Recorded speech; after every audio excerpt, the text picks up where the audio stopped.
So the chapter that we're in now, chapter 18, here's 18.3, where we're going to go. Or 18.2 and 3, I should say.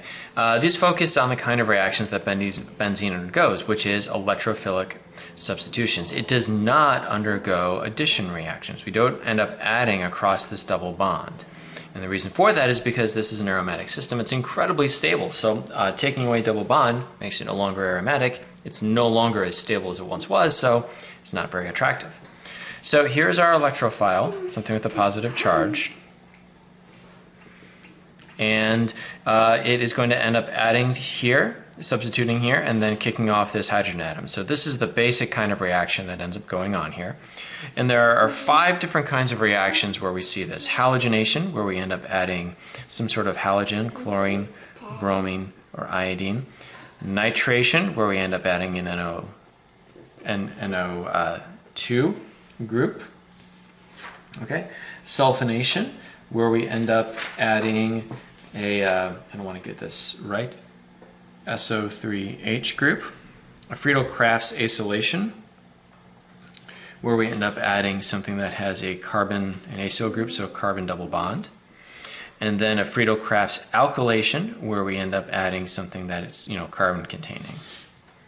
So CYHX. So those are the different kinds of things that we can end up substituting on and removing that hydrogen with. And the general mechanism for it is this. Here's our benzene group. So electrons from here will grab onto this, and what we end up with is a carbon that now has both the electrophile and a hydrogen attached to it, and a pair of electrons. And the nice thing about this is that it can undergo a series of resonances. So we can move that positive charge around, and the more we can delocalize that positive charge, the more stable it becomes. Okay, so I've got that there. Now I've got this here, YH, my positive charge is now here.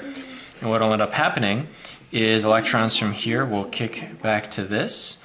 So now I've got this made, and my H plus comes off. So what I end up making is a very stable intermediate. So if I choose to look at it like one of these sorts of reaction diagrams, where I've got my benzene and my electrophile separate, they end up going through some addition, and here is where I have my resonance.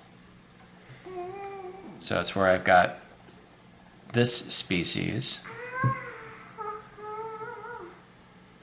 Okay, and then we end up doing our addition, and then we come crashing down to make our product. So if it's exothermic and what we make is more stable than what we started with, this ends up being a little bit lower. The way in which halogenation ends up working is like this. We end up adding molecular bromine in the presence of iron bromide to make a bromobenzene, and then HBr is the thing that comes off after that. The same thing works with chlorination, and it works in a slightly different way, where we've got H2O2 and H2SO4 contributing to adding iodine to this. So these are the 3 halogenations that you're going to want to pay attention to. The way that this ends up working is this molecular bromine ends up complexing with this iron bromide. So we have something here that has a positive charge and a negative charge associated with it. So these electrons end up grabbing on to this bromine, which gives its electrons over to this. So what I end up having here is this species. So I've got a bromine and a hydrogen and a positive charge here.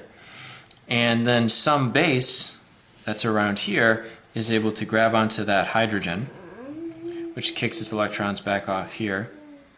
So I form a new double bond, and my bromine is added, and I've got some HB that's formed, which goes on for some other reactions, which your book will end up showing you is that we end up forming HBr, we reform our FeBr3, our good Lewis acid, and our base.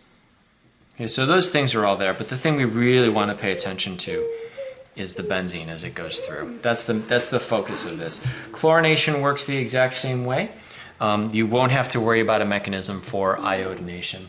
It's pretty much identical. It just uses different reagents. So just look for that when you're doing problems in the book.